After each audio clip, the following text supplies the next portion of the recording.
This is a place pointer up. Yeah, right there.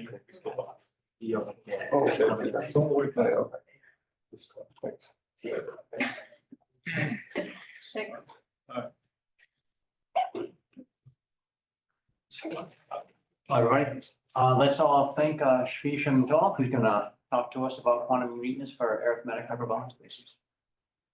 Thank you. So the subject of my talk is quantum ergodicity conjecture for eigenfunctions of the Laplacian on negatively curved manifolds. I am mostly focused on arithmetic manifolds. So tools from number theory and ergodic theory will come in. So before I tell you about this, let me tell you a little bit about the general problem. So suppose we have a nice open domain in R2, omega. We have the Laplacian, and it is well known that we can take orthonormal bases of eigenfunctions consisting of eigenfunctions of the Laplacian with the boundary condition that the function is zero on the boundary. And for each such function, we define a probability measure, mu j. Now, what we see in the picture is typical probability measures corresponding to eigenfunctions for the disk and for this domain, which is called the stadium. Now, we see a big difference between those two pictures. For the disk, we see a very clear geometric pattern. We see this white region in the middle where the measure is small, whereas for the stadium, we see that the measure is somehow spread out evenly over the entire space. Now, what is the reason for this difference?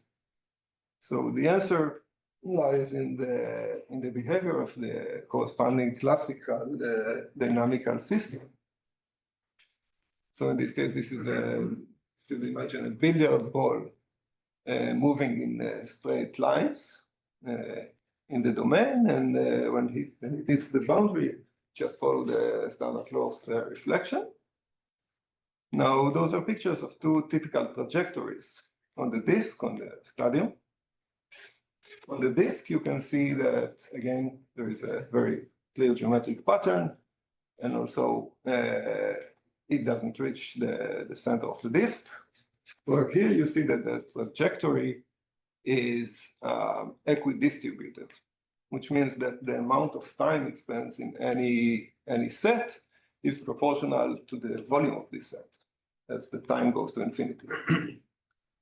So this relation between the behavior of eigenfunctions and the classical dynamical system is very general. In the 70s, Sneerland, Zeldich, and Colin de Verdine proved this very, very general result, that if the classical dynamical system is ergodic, meaning typical trajectories equidistribute, then most eigenfunctions equidistribute.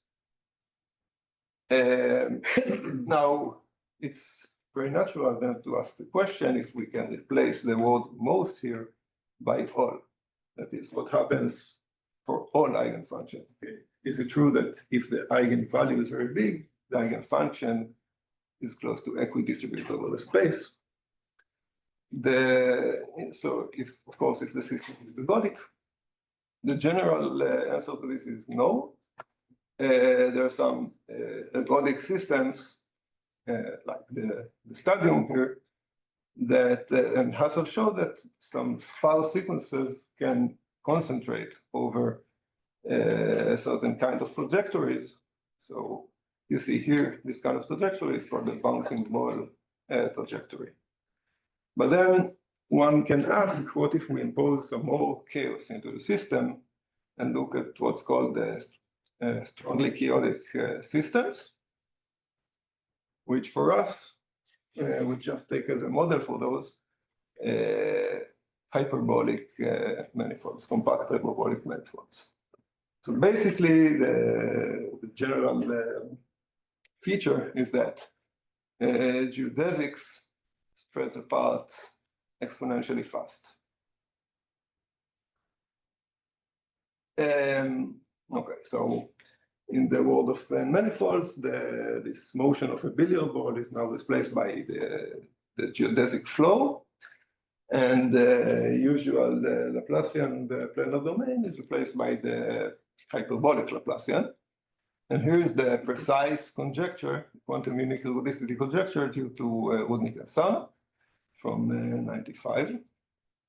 So if M is a compact hyperbolic manifold, which means it's always of this form, it's a quotient of the hyperbolic upper half space, dimensional, by a discrete group of isometries.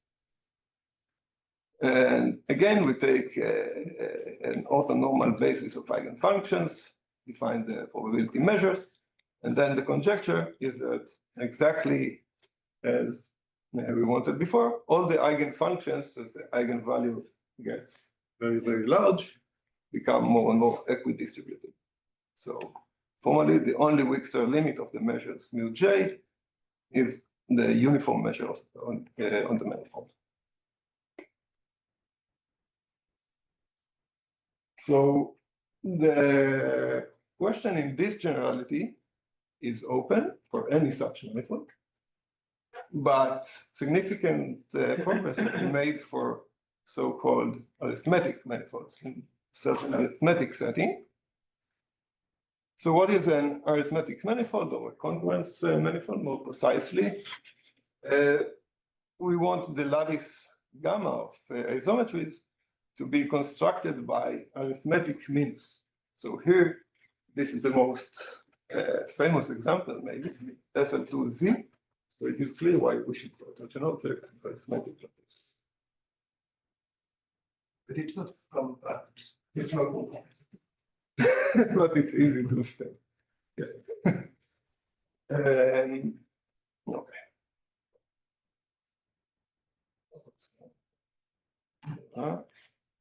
Okay.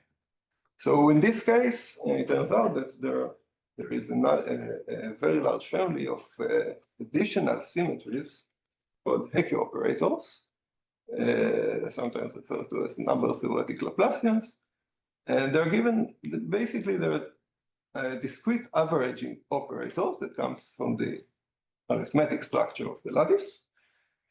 In the case where the lattice is a congruence lattice, they're very much related to a very nice structure, discrete foliation of the manifold. So, for example, in 2 dimensions, if I take the fundamental domain of this SL2Z, then to each point, one can associate for each prime number P, a P plus 1 regular tree. And somehow the Hecke operator is just taking averages, it's just taking the graph Laplacian, those. And in higher dimensions, the manifold is foliated by a certain generalization of the tree called the building. And the geometric structure of those buildings, which are certain simplicial complexes with many, many symmetries, is great importance in this world. Anyway, so the key property of those Hecke operators is that they commute with the Laplacian. So one can take joints, a basis of joint eigenfunctions of the Laplacian and all of the Hecke operators. At least if this is compact. Now, the arithmetic quantum unique ergodicity conjecture is the equidistribution problem for those kind of very, very special bases. Those functions are called Hecke mass forms and are very, very dominant in modern number theory. In 2006, there was a great breakthrough in the field by Lindenshaw. So simply prove the arithmetic quantum Ergodicity conjecture for compact hyperbolic surfaces. In fact, he proved something much more general, slightly more general, that it's also true if you take a non-co-compact lattice, only that he proves that the weak star limits are only proportional to the uniform measure. And then the proof was completed by Saunter-Arajan, known as non-escape of mass. Now, Lindenschloss followed a general approach to this problem that we can see as somehow analogous to what we saw in the example of the planar domains. So there we saw a strong connection between the distribution of eigenfunctions to the behavior of the trajectories of the billiard ball.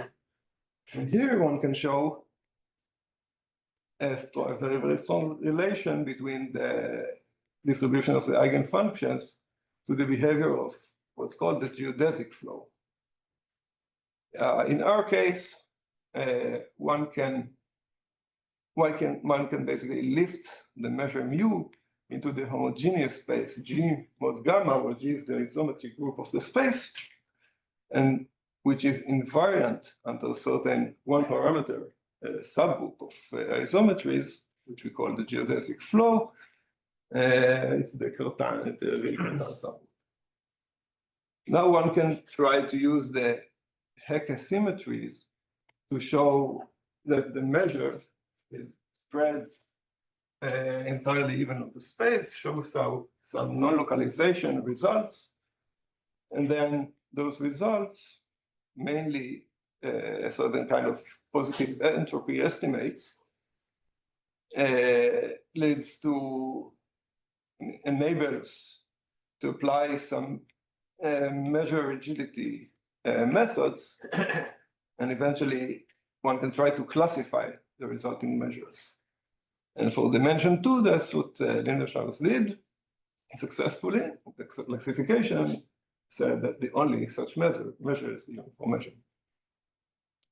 Now, in my work, I consider higher than dimensional hyperbolic manifolds. Then in this case, there arises a new difficulty, which completely does not exist in the two-dimensional case. And it is due to the existence of certain large reductive subgroups of G containing this geodesic group AT. So, for example, SO1n acts by isometries on the n-dimensional hyperbolic space.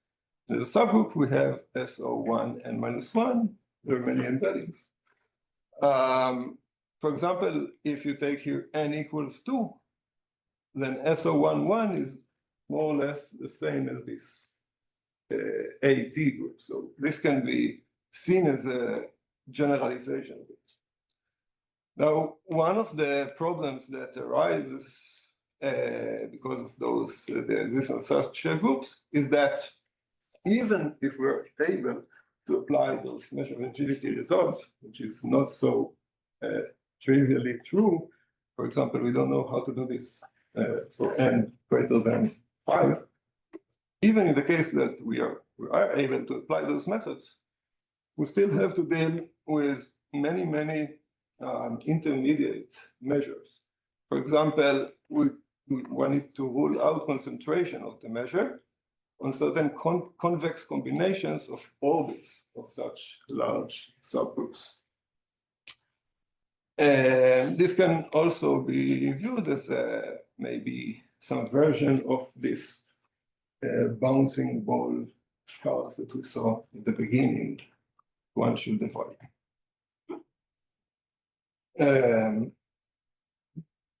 So some recent results about this problem. So for 3 dimensions, we completely solved the problem together with Silverman. Also for a non-compact case, non-escape of mass was shown in master series Zaman. Now for dimension 4, we don't quite have equidistribution, but we have certain homogeneity results.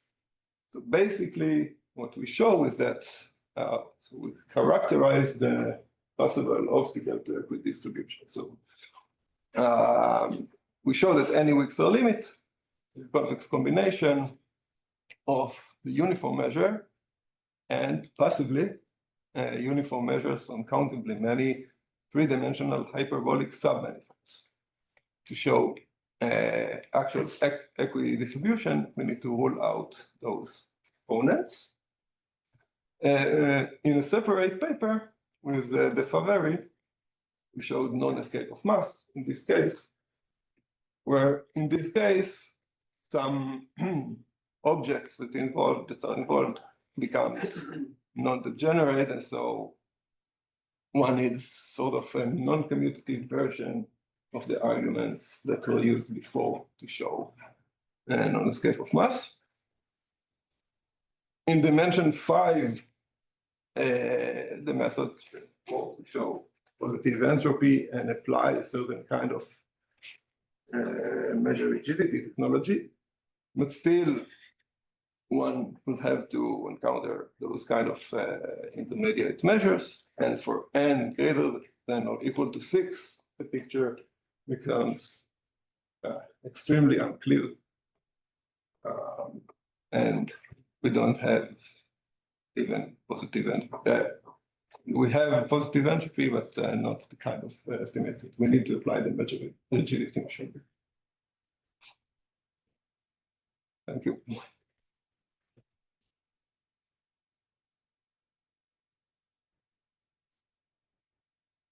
Is there an example which doesn't have a boundary?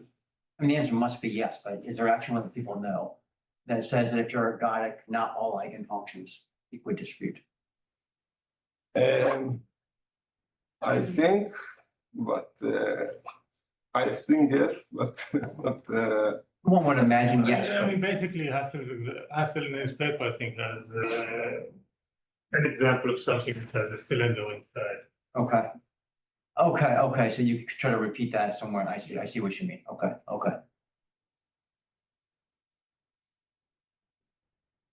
Can one as also result for Eisenstein series? For Eisenstein series, yes. one has the continuous spectrum. One has also Yes, in dimension 2. No, I don't know if it is related to big dimension, but one has sometimes one can go from one group to another, some Langlands transfer, and are such form more annoying or So that's a good question. So for such forms, you can show there exists exceptional sequences in the sense of L infinity norms. You can show that L infinity norm is bigger than expected, than typical. I work on showing for some specific sequence of lifts in 4 dimensions. What I can show about those kind of lifts is that they have a density 1 subsequence that equidistributes. So I don't know what happens with the other ones. And, yes. Like the reason I can deal with a lot of those lifts is because they violate their Mandelson conjecture, and I'm explicitly using the fact that the eigenvalue is very big, but the other ones are kind of more tricky.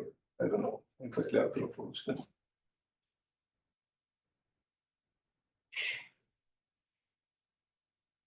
Could you say a few more words about this, what you termed the non-commutative analog of sound's non-escape of mass argument?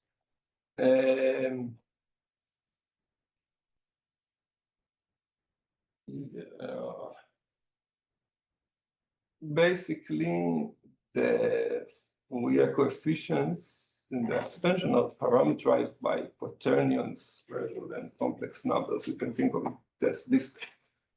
And so certain relations between them are much less apparent.